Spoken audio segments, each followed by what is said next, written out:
नमस्कार मित्रांनो, राजकारणाच्या ह्या बुद्धिबळात कधी कोणता प्यादा थेट राजाला मात देईल हे सांगता येत नाही.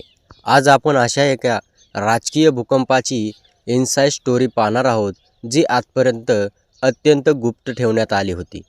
महाराष्ट्राचे मुख्यमंत्री देवेंद्र फडणवीस यांना वाटलं होतं की सत्तेच्या मार्गातला सर्वात मोठा काटा त्यांनी कायमचा दूर केला आहे. अजितदादासारख्या बलाढ्य नेत्याला अत्यंत नियोजनबद्ध पद्धतीने संपवल्यानंतर आता आपल्याला कोणीच आव्हान देऊ शकणार नाही ह्या भ्रमात सध्याचे सत्ताधारी होते. पण मित्रांनो, सत्तेचा नशा माणसाला आंधळा करतो आणि ह्याच आंधळेपणात फडणवीसांकडून अशी एक भयंकर चूक घडली, जिने आता त्यांच्याच राजकीय कारकिर्दीच्या मुळावर घाव घातला आहे. अजितदादांच्या त्या अचानक झालेल्या ॲक्विटला अपघात किंवा दुर्दैवी घटना मानून विषय संपवण्याची घाई सरकार करत होतं. पण तिथेच खरी ठिणगी पडली. दादांच्या पश्चात आता राष्ट्रवादी काँग्रेस पूर्णपणे विस्कळीत होईल असा जो अंदाज बांधला गेला होता, तो आता पूर्णपणे खोटा ठरला आहे. मित्रांनो, खरा खेळ तर तेव्हा सुरू झाला जेव्हा सगळ्यांना वाटलं की खेळ संपला आहे. ज्या सुनेत्रा पवारांना केवळ एक गृहिणी किंवा सावलीसारखं वावरणारी पत्नी समजणाऱ्यांची खोडचूक मुख्यमंत्र्यांच्या घोटातून झाली. त्यात सुनेत्राताई आता फडणवीसांसाठी सर्वात मोठं दुःस्वप्न ठरले आहे. राजकारणातला सगळ्यात मोठा नियम आहे की जखमी वाघिणीच्या वाटेला कधीच जायचं नसतं. सुनेत्राताईंनी रडत बसण्याऐवजी अत्यंत शांतपणे आणि भयंकर हुशारीने आपला डाव रचला. त्यांनी मीडियासमोर येऊन कोणताही आरडाओरडा केला नाही, तर त्यांनी थेट प्रशासनातल्या आणि पोलीस खात्यातल्या अजितदादांच्या अत्यंत निष्ठावान अधिकाऱ्यांची एक गुप्त फौज तयार केली. ज्या रात्री तो घातपात घडला त्या रात्रीचे सर्व पुरावे नष्ट केल्याचा दावा सरकारच्या गुप्तचर यंत्रणा करत होत्या. पण सुनेत्राताईंच्या ह्या गुप्त फौजेने मुख्यमंत्र्यांच्या जवळच्या लोकांवर पारद ठेवायला सुरुवात केली आणि इथूनच मुख्यमंत्र्यांच्या पायाखालची वाळू सरकायला सुरुवात झाली. दुसरीकडे रोहित पवारांनी या संपूर्ण प्रकरणात जी भूमिका घेतली आहे ती कोणत्याही थ्रिलर सिनेमापेक्षा कमी नाही.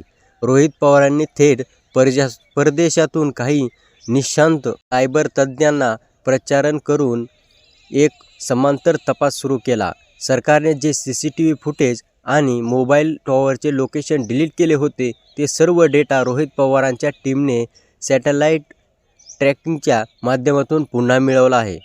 ह्यात सर्वात धक्कादायक बाब म्हणजे त्या रात्री मंत्रालयात काही अत्यंत गुप्त आणि एन्क्रिप्टेड मेसेजच्या एका विशिष्ट नंबरवर पाठवले गेले होते. तो नंबर कुणाचा होता मित्रांनो? तो नंबर मुख्यमंत्र्यांचाच अत्यंत जवळच्या एका विश्वासू व्यक्तीचा निघाला आणि ह्याच व्यक्तीने अजितदादांच्या ताफ्याला त्या विशिष्ट आणि निर्मनुष्य मार्गावर वळवण्याची सूचना केली होती. रोहित पवारांनी जेव्हा हे सर्व डिजिटल पुरावे एका अत्यंत सुरक्षित सर्व्हरवर अपलोड करून त्यांची लिंक थेट देशाच्या सर्वोच्च न्यायालयातही काही न्यायाधीशांना आणि दिल्लीच्या हायकमांडला पाठवली, तेव्हा खऱ्या अर्थाने फडणवीसांच्या गोटात हाहाकार माजला. आता परिस्थिती अशी बनली की देवेंद्र फडणवीस पूर्णपणे एका चक्रव्यूहात अडकले आहेत. सुनेत्रा पवारांनी अत्यंत हुशारीने सरकारला बाहेरून पाठिंबा देणाऱ्या काही आमदारांनाही सर्व पुरावे दाखवून आपल्या बाजूने वळवले आहे. एका रात्रीत सत्तेचे समीकरण बदलले आहे. जे मुख्यमंत्री कालपर्यंत राज्याचे सर्वेसर्वा असल्याचे हे आविर्भात होते, त्यांना आता स्वतःचीच खुर्ची वाचवण्यासाठी दिल्लीच्या वाऱ्या कराव्या लागत आहेत. सुनेत्राताईंनी दिलेला हा धक्का एवढा भयंकर आहे की आता ह्यातून वाचण्याचा कोणताही कायदेशीर किंवा राजकीय मार्ग मुख्यमंत्र्यांसमोर उरलेला नाही. अजितदादांच्या त्या गोड मृत्यूचा बदला सुनेत्रा पवारांनी आणि रोहित पवार अशा पद्धतीने घेत आहेत की संपूर्ण राजकीय वर्तुळात एकच दहशत निर्माण झाली आहे.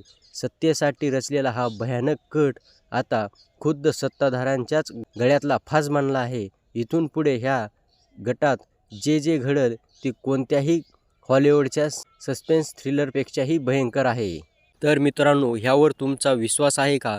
तुमचे विचार आणि तुमच्या प्रतिक्रिया खाली कमेंट बॉक्समध्ये नक्की सांगा आणि हो, तुम्हाला ही सविस्तर आणि थरारक माहिती आवडली असेल तर व्हिडिओला लाईक करा आणि जास्तीत जास्त शेअर करा आणि आपल्या चॅनलला सबस्क्राईब करायला अजिबात विसरू नका.